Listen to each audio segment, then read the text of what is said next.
Welcome student, घर की पाठशाला बाय अमन सर यूट्यूब चैनल में आपका स्वागत है और मैं अमन राज सिन्हा आपका अपने इस चैनल पर स्वागत करता हूं। दोस्तों आज मैं आप लोगों के लिए क्लास 10th का पहला chapter chemical reaction and equation लेकर आया हूं। जैसा कि आज ही अनाउंसमेंट हुआ है कि 10th के एग्जाम्स जो हैं वो पोस्टपोन कर दिए गए हैं और 12th के भी एग्जाम्स को जो है वो आगे बढ़ा दिया गया है। तो इस बीच अब एक नई मतलब ये कहा जाए कि एक नई जो बच्चे 9th से अभी 10th में गए हैं वो भी अपनी तैयारी जो है वो स्टार्ट कर रहे होंगे। तो इन सभी चीज़ों को ध्यान में रखते हुए आज केमिस्ट्री का मैं पहला चैप्टर आप लोगों को पढ़ाने जा रहा हूँ जो क्लास 10th का है। और अभी आप अगर क्लास 10th में गए हो तो आपको केमिस्ट्री में सबसे पहला चैप्टर ये पढ़ने को मिलेगा। आज उसी के बारे में जो है वो डिस्कस करेंगे और धीरे धीरे कंटिन्यूअसली इसको जो है वो आगे करने का प्लान है। इसको धीरे धीरे आगे बढ़ाएंगे। तो चलिए बिना टाइम वेस्ट किए हम लोग एक चैप्टर स्टार्ट करते हैं जिस चैप्टर का नाम है chemical reaction and equation. Reference के तौर पर स्टूडेंट्स हमने जो है वो इस्चांत की किताब ली है। आपके पास जो भी बुक्स अवेलेबल हो, एनसीईआरटी अवेलेबल हो, आप एनसीईआरटी के अकॉर्डिंग पढ़िए। मैं एक रेफरेंस बुक के तहत मैंने इस्चांत लिया है जो मोस्ट ऑफ द इंडिया में सबसे ज्यादा पढ़ा जाने वाला किताब है ये। तो चलिए कुछ उसके पॉइंट्स हम यहाँ से लेंगे और हम लोग समझने की कोशिश करेंगे दोस्तों। तो सबसे पहले अगर केमिकल, जैसा कि नाम है इस चैप्टर का केमिकल रिएक्शन एंड इक्वेशंस, तो सबसे पहले हमको केमिकल रिएक्शंस को समझना होगा स्टूडेंट। तो हर दिन अगर केमिकल रिएक्शंस को हमको समझना है तो हमको अपने हर दिन के लाइफ को समझना होगा। पहले हमको ये समझना होगा कि हम अपने आसपास किन किन चीजों को बदलता हुआ देखते हैं। कौन सी ऐसी चीज है जो हर दिन मुझे चेंज नजर आती है। जैसे लेट मी सपोज एक छोटा सा एग्जांपल, अगर मैं डाइजेशन की बात करूं तो आप देखोगे, अगर मैं खुद की बॉडी की बात करूं तो बॉडी में या आप अपनी बॉडी की बात करें तो बहुत सारे चेंजेस आपको हर दिन देखने को मिलते हैं। आप खाना खाते हो, वो डाइजेस्ट हो जाता है। आपका ब्लड में भी जो है वो बहुत सारे कॉम्बिनेशन हैं, बहुत सारे कॉम्बिनेशन से आपका ब्लड जो है वो बनता बनता रहता है। तो हर एक मतलब आप कह सकते हो कि जैसे लेट बी सपोज की एक एग्जांपल्स देते हैं। जैसे किसी चीज का पक जाना, जैसे टमाटर है वो आप देखोगे कि जब पकता है तो उसका कलर चेंज हो जाता है। या फिर आप फ्रूट्स में देख लो, फ्रूट्स भी पकने के बाद जो है उसके कलर चेंज हो जाते हैं। कुछ ऐसे ऐसी चीजें हैं जहां पर आपको देखने को ये मिलेगी कि उसका स्मेल तक चेंज हो जाता है। तो ये सब सारी चीजें असल में है क्या, तो अगर हम लोग देखें तो chemical reaction are the process in which the new substance with the new properties are form. That means हम केमिकल रिएक्शन कहेंगे किसको, केमिकल रिएक्शन एक प्रोसेस है जिस प्रोसेस में कोई नया सबस्टांस बनता है और नई प्रॉपर्टी के साथ बनता है।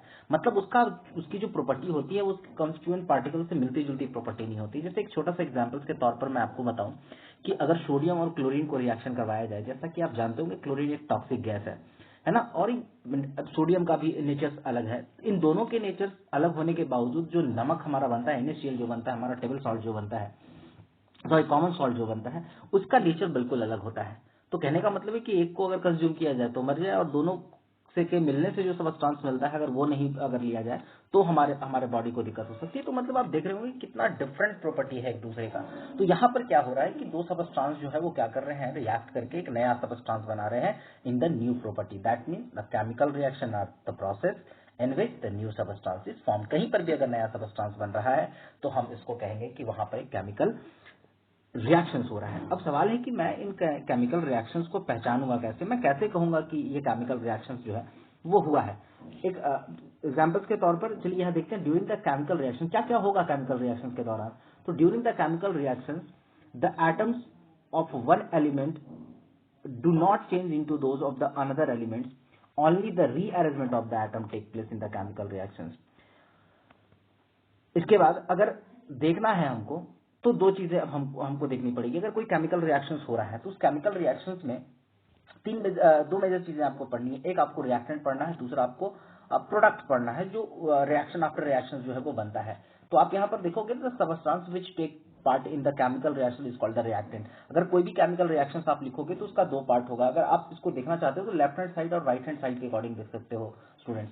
तो जो आपके लेफ्ट हैंड साइड के तरफ होता है दैट मीन्स आप कह सकते हो कि those element are participating in the reactions is called the reactant. वैसे एलिमेंट्स या फिर वैसे कंपाउंड्स जो केमिकल रिएक्शन में पार्टिसिपेट करते हैं, पार्टिसिपेट का मतलब भाग लेना है ना, उनको हम लोग रिएक्टेंट कहते हैं। और देन आफ्टर जो हमको आउटकम्स मिलता है दिस इज कॉल्ड प्रोडक्ट। तो उम्मीद है कि रिएक्टेंट और प्रोडक्ट आपको समझ में आ रहा होगा कि रिएक्टेंट क्या होता है, प्रोडक्ट क्या होता है। तो यहाँ पर आप देख लो एक लाइन में, the substance which take place in the chemical reaction are called the reactant and the new substance is formed as the result is called the reaction are called product. That means कि जो participate कर रहे हैं उनको हम लोग reactant कहेंगे, जो हमारा आफ्टर पार्टिसिपेटिंग के बाद जो रिजल्ट हमारा बनकर आ रहा है, आउटकम्स जो बनकर आ रहा है, उसको हम लोग क्या कहेंगे, प्रोडक्ट कहेंगे। जैसे मैग्नीशियम और ऑक्सीजन के साथ मैग्नीशियम जब ऑक्सीजन के साथ रिएक्ट करता है स्टूडेंट, तो आप देखोगे कि मैग्नीशियम ऑक्साइड बनाता है। तो मैग्नीशियम और ऑक्सीजन जो हो गए वो हमारे क्या हो गए, रिएक्टेंट हो गए, जबकि हमारा मैग्नीशियम ऑक्साइड जो हो गया वो हमारा प्रोडक्ट हो गया। तो चलिए आगे अब देखते हैं स्टूडेंट, कुछ कुछ जो इसके टॉप लाइंस हैं उसको मैं पढ़ देता हूँ। Before the burning in the air the magnesium ribbon is clean by the rubbing with the sandpaper. This is done to remove the protective layer of the magnesium oxide form the surface of the magnesium ribbon। यहाँ पर एक question आपके NCERT में पूछता है कि ribbon जो magnesium का रिबन होता है उसको बर्न करने से पहले क्यों सैंड पेपर से साफ किया जाता है। तो आपको मैं बता दूं स्टूडेंट्स कि magnesium is a reactive element. Magnesium को जब हम लोग इसी तरीके से छोड़ देते हैं ना, तो वो मैग्नीशियम ऑक्सीजन के साथ रिएक्ट करके मैग्नीशियम ऑक्साइड बना देता है। अब ऑब्वियसली जब ये मैग्नीशियम ऑक्साइड जब बना देगा, हम उसको बर्न करेंगे तो वो अच्छे से जलेगा नहीं। तो उसको बर्न करने के लिए पहले सैंड पेपर से उसके ऑक्साइड वाले लेयर्स को क्या किया जाता है स्टूडेंट्स, हटा दिया जाता है, ताकि प्योर मैग्नीशियम हमको मिल जाए और जब हम उसको जलाते हैं तो वो आसानी से जो है वो हमारा जल जाता है। तो इस चीज को जरा ध्यान रखिएगा। कभी कभी क्वेश्चन ऐसे पूछ लिए जाते हैं कि मैग्नीशियम रिबन्स को जलाने से पहले क्यों साफ किया जाता है सैंड पेपर से, तो आप बताओगे वहां पर कि मैग्नीशियम ऑलरेडी असल में क्या है कि ऑक्साइड के ऑक्सीजन के प्रेजेंट में वो ऑक्साइड्स बना देता है और उस ऑक्साइड्स को हटाने के लिए हम लोगों को ये सारी चीजें जो है वो करनी पड़ती है।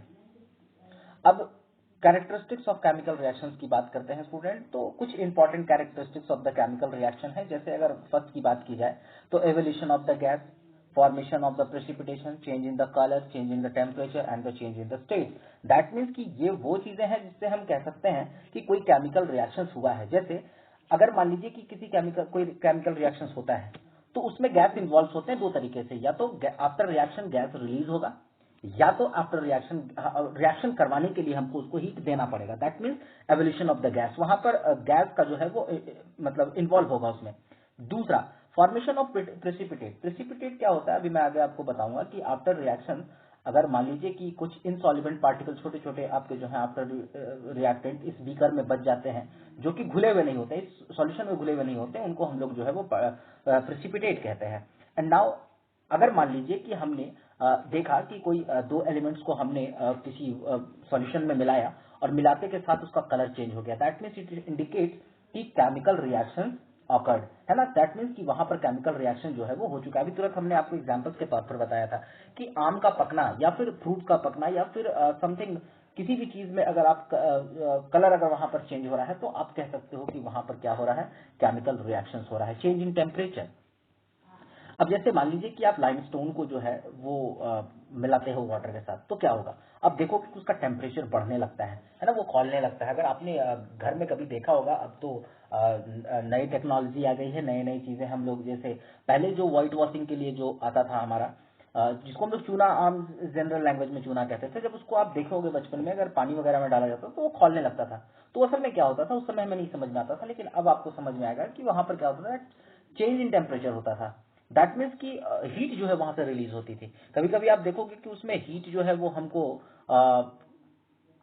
हीट देना पड़ेगा और कभी कभी वहां पर हीट रिलीज होगा। इसी के आधार पर हम लोग आगे पढ़ेंगे कि दो तरह के रिएक्शंस होंगे, एक को हम लोग एंडोथर्मिक कहेंगे, दूसरे को हम लोग एक्सोथर्मिक कहेंगे। एवोल्यूशन ऑफ द गैस में हमने आपको शायद एवोल्यूशन ऑफ द गैस कहने का मतलब है कि आफ्टर रिएक्शन कुछ गैस रिलीज होंगे, जैसे हाइड्रोजन निकल सकता है, ऑक्सीजन निकल सकता है, तो इसलिए उसको हम लोग एवोल्यूशन ऑफ द गैस कह रहे हैं। Now change in the state, कभी कभी ऐसा भी होता है कि आफ्टर रिएक्शन हमने हमने जो है वो लिक्विड फॉर्म्स में लिए थे, जो हमारा प्रोडक्ट बना वो हमारा सॉलिड में हो सकता है, वो हमारा लिक्विड में हो सकता है, वो हमारा गैस में हो सकता है। तो स्टेट भी कभी कभी जो है आपका चेंज होता हुआ मिलेगा आपको, तो हम लोग कहेंगे कि वहां पर क्या है, आपका केमिकल रिएक्शन हुआ है।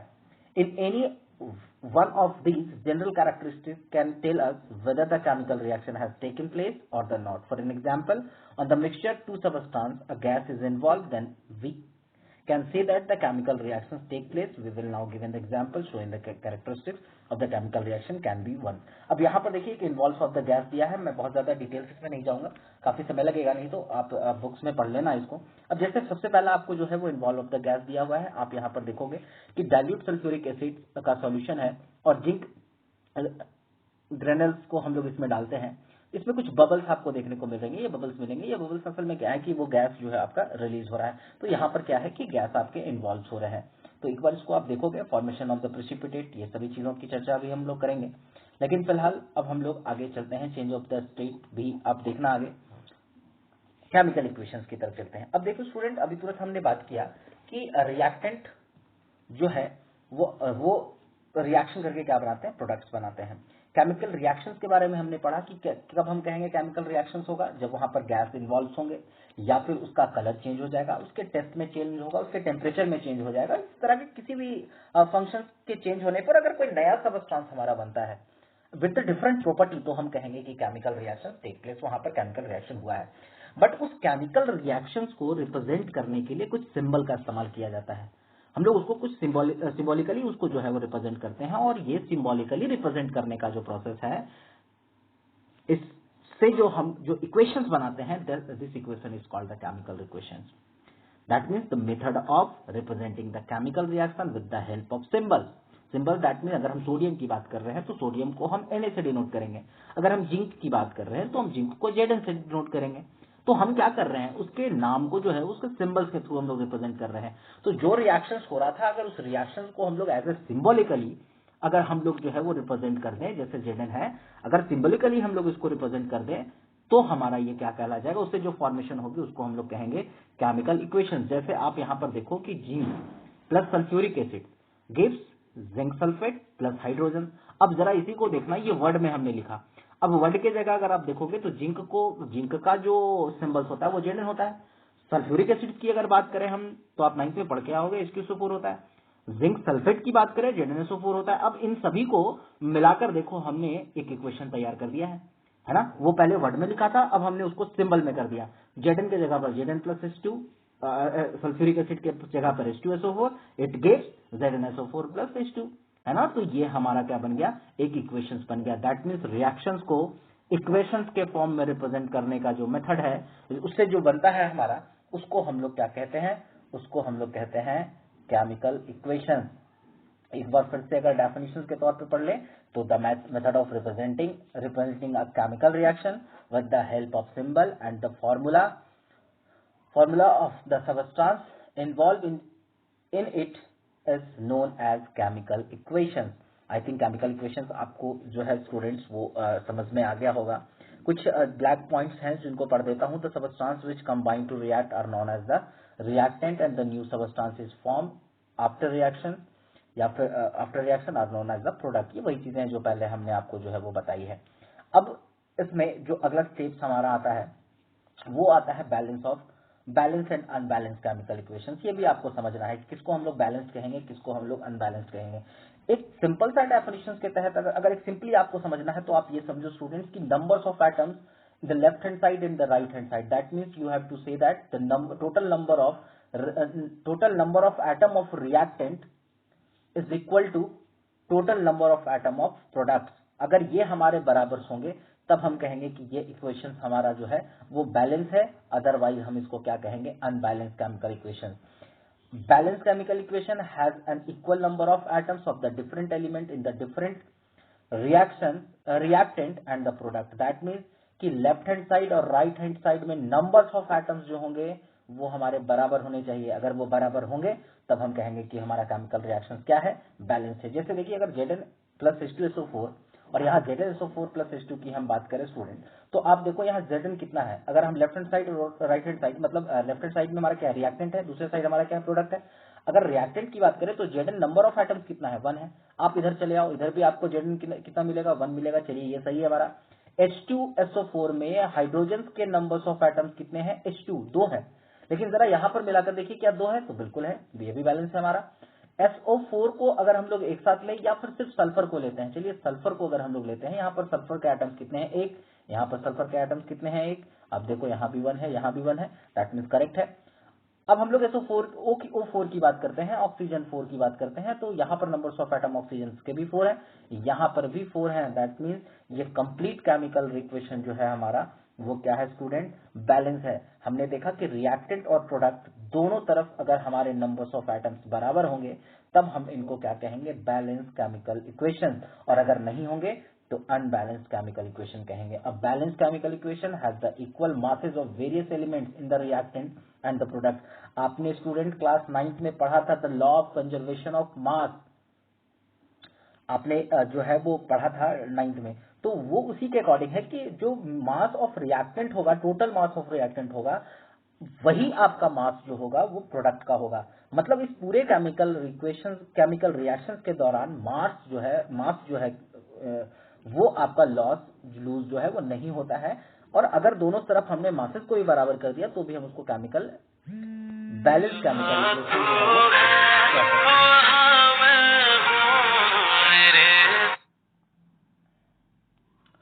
अब हम लोग चलिए स्टूडेंट्स आते हैं अनबैलेंस केमिकल इक्वेशन। उसी तरीके से इसमें ज्यादा डिफाइन नहीं करना है। अगर मैं H2 और O2 की बात करूं, जैसे एक इक्वेशन है हमारा H2 प्लस O2, तो H2O हो गया। अब अगर आप H2 का नंबर्स ऑफ एटम्स देखोगे रिएक्टेंट में तो वो 2 है, लेकिन इधर भी देखोगे ये भी 2 है। चलिए ये तो हमारा सही लग रहा है, ये दोनों 2 हो गए। लेकिन O की बात करें, ऑक्सीजन यहाँ 2 है, यहाँ पर ऑक्सीजन 1 है, यहाँ 2 है, यहाँ 1 है, तो आपको देखकर लग रहा होगा कि ये रिएक्टेंट की तरफ जो है वो 2 है, बट प्रोडक्ट की तरफ 1 है, तो ये हमारा बैलेंस नहीं होगा। स्टूडेंट्स को बैलेंस करने के लिए भी हम लोग सीखेंगे। अगर मान लीजिए कि चलिए यहीं पर अगर हमको मान लीजिए कि बैलेंस करना है इस केमिकल इक्वेशन को, हम क्या करेंगे, तो आप देखो अगर यहाँ पर 2 है और आपको यहाँ 2 लाना है तो आप यहाँ पर 2 से मल्टीप्लाई करोगे, लेकिन इस 2 के मल्टीप्लाई करने के चलते हुआ क्या, यहाँ पर वो h के साथ भी मल्टीप्लाई हुआ और नंबर ऑफ h कितने हो गए स्टूडेंट, 4 हो गए। अब h तो 4 हो गया, लेकिन यहाँ पर तो h हमारा कितना है, 2 ही है, तो अब क्या करते हैं हम 2 से यहाँ पर भी मल्टीप्लाई करते हैं। अब आप देखो ये 2 2 जा कितना हो गया, 4, ये हमारा कितना हो गया, 2 2 जा 4, तो यहाँ भी 4, यहाँ भी 4, ये बैलेंस हो गया। अब यहाँ पर ऑक्सीजन 2 है, यहाँ पर भी ऑक्सीजन 2 है, तो हमारा ये दोनों तरफ क्या हो गया, बैलेंसिंग हो गया, बैलेंस इक्वेशंस हो गया। तो अनबैलेंस्ड इक्वेशंस की बात अगर कहें तो हम कह सकते हैं numbers of atom in reactant and products are not same, दोनों सेम नहीं होंगे अनबैलेंस केमिकल इक्वेशंस में। और बैलेंस में हम लोगों को क्या कहना होगा कि दोनों साइड रिएक्टेंट और प्रोडक्ट की तरफ जो नंबर्स ऑफ एटम्स होंगे वो हमारे इक्वल्स होंगे। अब जरा एक बार डेफिनेशन देख ले हैं, unbalance equations has unequal masses of the various element in the reactant and the product. Now students अब नेक्स्ट की तरफ हम लोग चलते हैं, बैलेंसिंग ऑफ केमिकल इक्वेशंस। अभी हमने आपको बताया है कि दोनों साइड्स आपको नंबर्स ऑफ एटम्स क्या करने होंगे, बराबर करने होंगे। तो एक बार इसको आप देख लोगे, कुछ बेसिक्स यहाँ पर जो है वो आपको लॉजिक्स लगाने हैं। जैसा कि हमने आपको बताया कि आपको नंबर्स ऑफ एटम्स काउंट कर लेने हैं। अगर नंबर्स ऑफ एटम्स आपने काउंट कर लिया और दोनों तरफ इक्वल कर दिया तो वो केमिकल इक्वेशंस आपका जो है वो बैलेंस हो जाएगा। चलिए अब यहाँ पर देखते हैं to make the equations more informative, कैसे इसको और इंफॉर्मेटिव किया जा सकता है। तो एक सिंपल सा बात है, मोर इंफॉर्मेटिव दैट मीन्स कि आप उसको देखते के साथ अधिक से अधिक इंफॉर्मेशन उससे ले सकें। जैसा कि आपने देखा होगा ना, आप बचपन से एक चीज करते चले आए होंगे कि 2 तरीके से होती है, चीजों को हम लिखकर बता दें और एक हम चीजों का ड्राइंग बनाकर पिक्टोरियल स्क्रिप्ट बता दें। दोनों तरीके से होता है ना। आप स्टैटिस्टिक्स में पढ़ते होंगे, हम लोग डेटा के थ्रू एक बहुत बड़े इंफॉर्मेशन को एक डेटा के थ्रू आसानी से दे देते हैं। असल में हम क्या करते हैं, हम उसका कुछ इंफॉर्मेशन उसको मोर इंफॉर्मेटिव बना देते हैं, है ना। हमने एक लड़का लिखने की जगह एक छोटी सी आकृति बना दी, तो हमने वो रिप्रेजेंट कर दिया लोगों को, बहुत आसानी से हमने उसको रिप्रेजेंट कर दिया, लोग समझ भी गए कि अच्छा ये एक बॉय के बारे में बात हो रही है।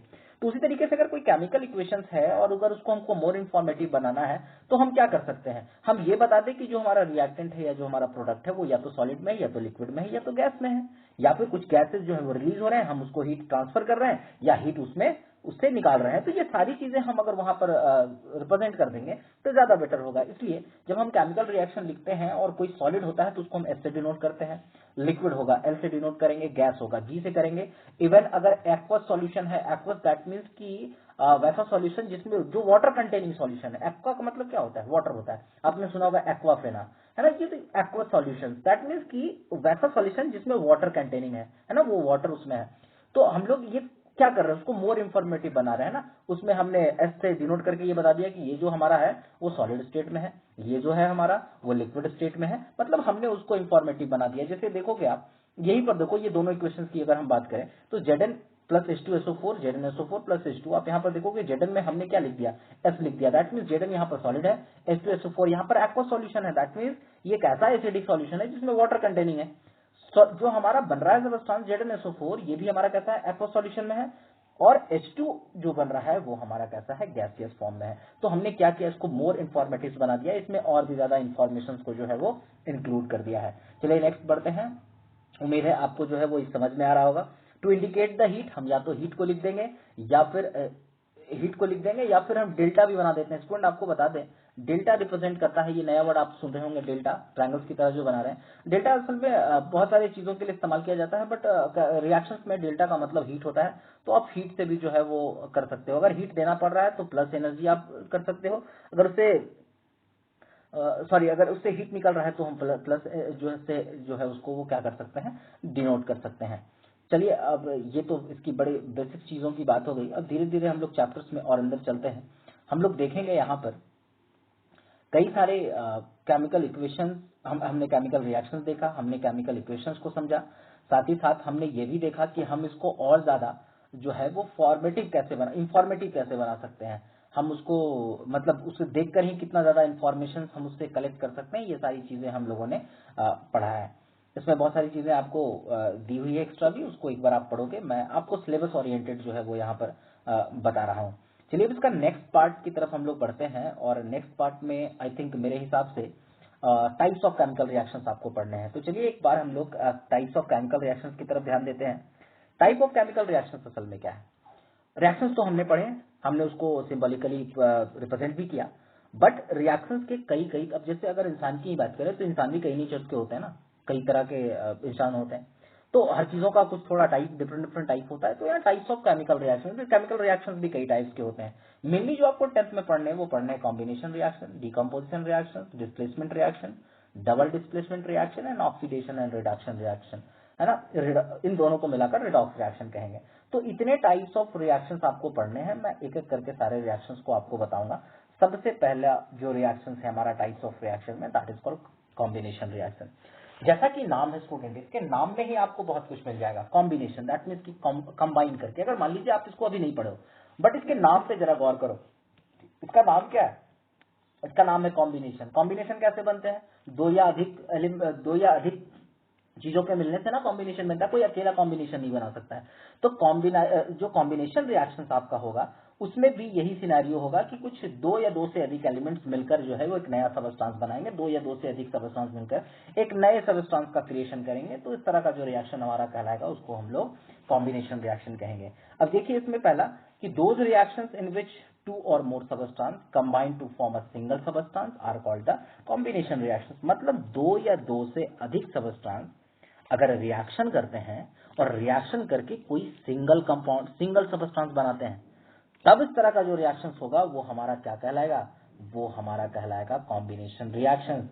यहां पर आप देखोगे, जैसे फॉर एग्जांपल अगर हम बात करें तो मैग्नीशियम ऑक्सीजन के साथ रिएक्ट कर रहा है। क्या कर रहा है? मैग्नीशियम ऑक्सीजन के साथ रिएक्ट करके क्या बना रहा है स्टूडेंट? मैग्नीशियम ऑक्साइड बना दे रहा है। तो यहाँ पर दो अलग अलग सबस्टांस रिएक्ट कर रहे हैं, दैट मीन्स कंबाइन कर रहे हैं, और कंबाइन करके एक नया सबस्टांस क्रिएट कर रहे हैं। तो इस रिएक्शन को हम लोग क्या कह देंगे?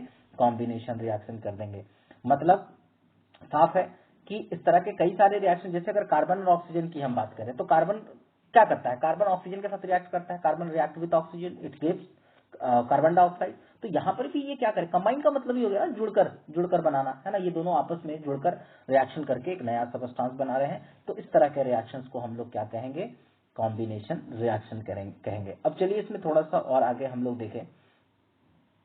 ये सारे एग्जांपल्स आपको दिए हुए हैं, जैसे कैल्शियम ऑक्साइड की बात करें, CaO की बात करें, अगर वो रिएक्ट करता है वाटर से तो कैल्शियम हाइड्रोक्साइड बना रहा है। दो अलग अलग सबस्टांस क्या कर रहे हैं? आपस में रिएक्ट कर रहे हैं, और रिएक्ट करके एक नया सबस्टांस यहाँ पर जो है आपका वो क्रिएट कर दे रहे हैं। अब इसी के आधार पर अब देखिए यहाँ पर क्या था कि दो रिएक्शंस, अच्छा इसमें कॉम्बिनेशन रिएक्शंस में कुछ चीजें आपको और भी पढ़नी है। कॉम्बिनेशन रिएक्शंस में आपको पढ़ना है एक्सोथर्मिक और एंडोथर्मिक, जो कि आगे आपको मिलेगा। तो मैं जरा सा बता दूं कि अगर एक्सोथर्मिक की बात करें तो एक ऐसा रिएक्शन जिसमें जो हीट हो रिलीज हो। देखो एक्सो एग्जिट आप पढ़े होगा ना, एग्जिट में क्या होता है? निकलने का रास्ता होता है। तो अगर किसी केमिकल रिएक्शंस में हीट रिलीज हो, जैसे मैं आपको बता दूं कि यहां पर अगर आप देखोगे तो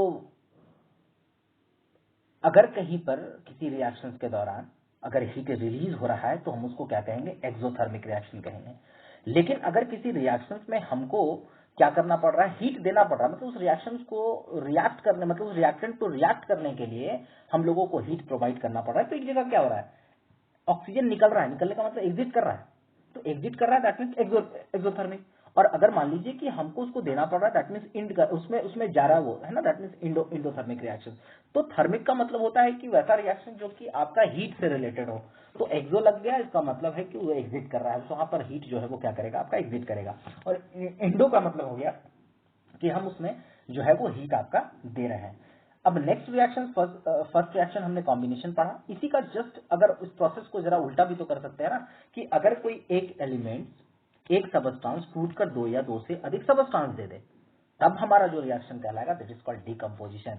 इसके भी नाम में ही इसका रहस्य छुपा है स्टूडेंट। जैसा कि कॉम्बिनेशन में कंबाइन करते थे, डीकम्पोजिशन में क्या करेंगे, डीकम्पोज का मतलब होता है टूट जाना, है ना, और टूटेगा। यहां पर देखिए those reaction in which the compound split, यहां पर क्या होगा, कंपाउंड स्प्लिट करेगा, टूट जाएगा अप टू 2 और more similar substance are known as the decomposition reaction.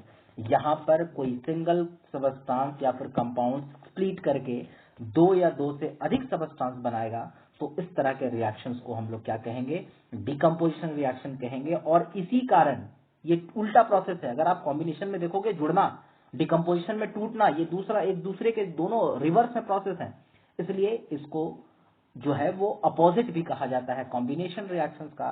That means a decomposition reaction is just opposite to the combination reaction. एक बार एनसीईआरटी में हमने देखा था, एनसीईआरटी में और कई बार प्रीवियस ईयर के क्वेश्चंस में भी ये पूछा गया है कि क्यों हम लोग डिकम्पोजिशन रिएक्शंस को कॉम्बिनेशन रिएक्शंस का उल्टा मानते हैं।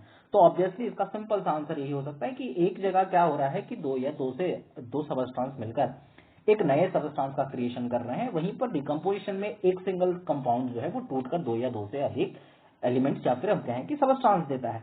तो ये जस्ट उसका उल्टा प्रोसेस है, that's why it's called as the opposite to the combination reaction. I think ये आपको क्लियर हो रहा होगा student.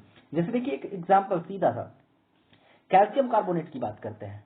When the calcium carbonate is heated, यहां पर देखिए हम लोग हीट दे रहे हैं, बड़े से गौर समझिएगा, हीट करने का मतलब क्या हुआ, इसको हीट देना। जब हम इसको हीट देते हैं it decompose to give the calcium oxide and carbon dioxide. That means कि ये टूट कर क्या देता है, कैल्शियम ऑक्साइड देता है, लाइमस्टोन देता है, लाइम देता है और फिर कार्बन डाइऑक्साइड देता है।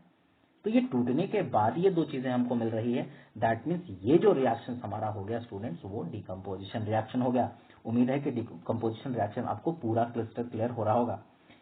When a decomposition reaction is carried out by the heating is called the thermal decomposition। अच्छा यहाँ पर एक चीज और समझिएगा, हम लोग क्या कर रहे हैं, यहाँ पर डिकम्पोजिशन रिएक्शन तीन तरीके से होती है, गौर से इसको सुनिएगा, वेरी इंपॉर्टेंट।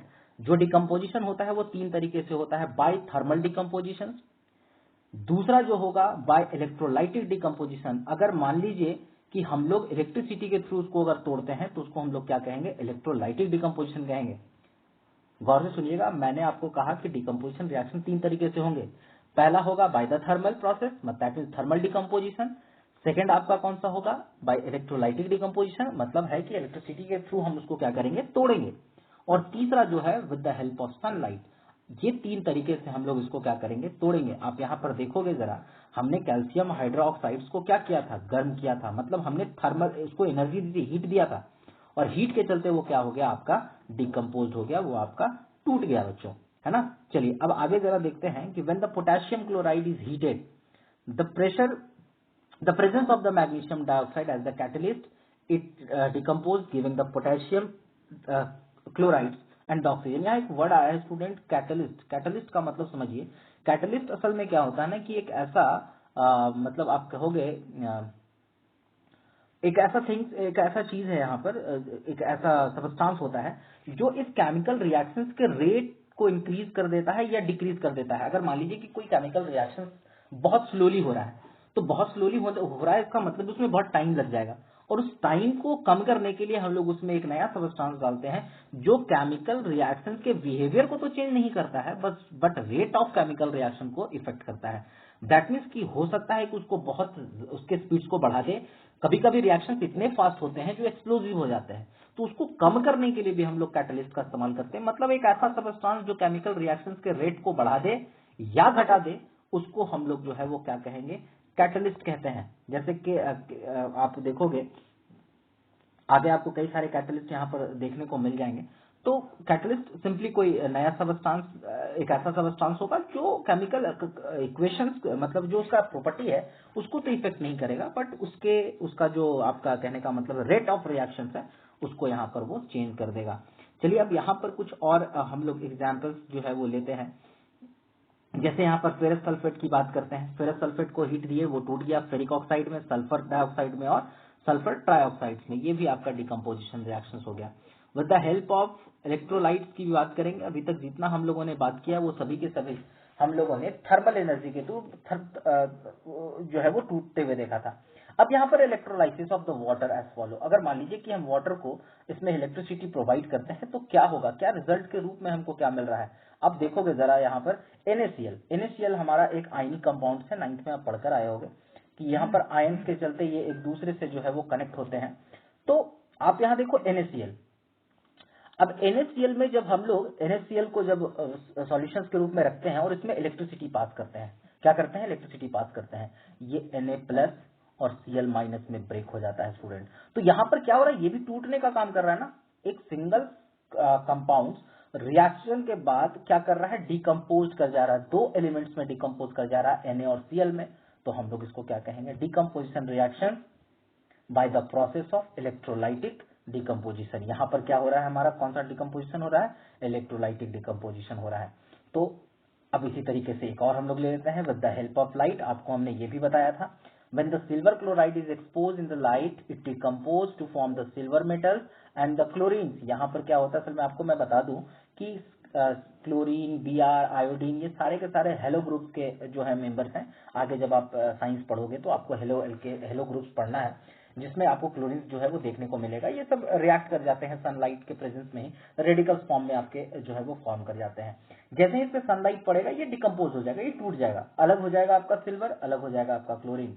तो ये जो डिकम्पोजिशन हुआ है उसके लिए जो रिस्पॉन्सिबल फैक्टर है वो कौन सा है, आपका लाइट आपका जो है वो इंपॉर्टेंट फैक्टर है। तो हमने इसमें तीन चीजें पढ़ी है स्टूडेंट। डिकम्पोजिशन करने का जो तीन मेथड्स हमने पढ़ा है, एक हमने पढ़ा था कौन सा, बाय थर्मल प्रोसेस, दूसरा हमने पढ़ा था बाय इलेक्ट्रोलाइटिक प्रोसेस, और तीसरा हमने पढ़ा था आपका सन के जो है वो प्रेजेंस में जो है वो डिकम्पोज हो जाता है। आज बस इतना ही रखते हैं स्टूडेंट। कल फिर हम लोग मिलेंगे एक नई वीडियो के साथ, और इसी के आगे कई सारे रिएक्शन हमको पढ़ने हैं। डिस्प्लेसमेंट है, डबल डिस्प्लेसमेंट है, ये सारे धीरे धीरे करके हमको जो है वो ये पूरे चैप्टर्स आपको बताने हैं। तो अगर ये वीडियो आपको पसंद आए स्टूडेंट तो प्लीज लाइक करें, शेयर करें, और बेल आइकन को दबाना बिल्कुल ना भूलें स्टूडेंट। Thank you.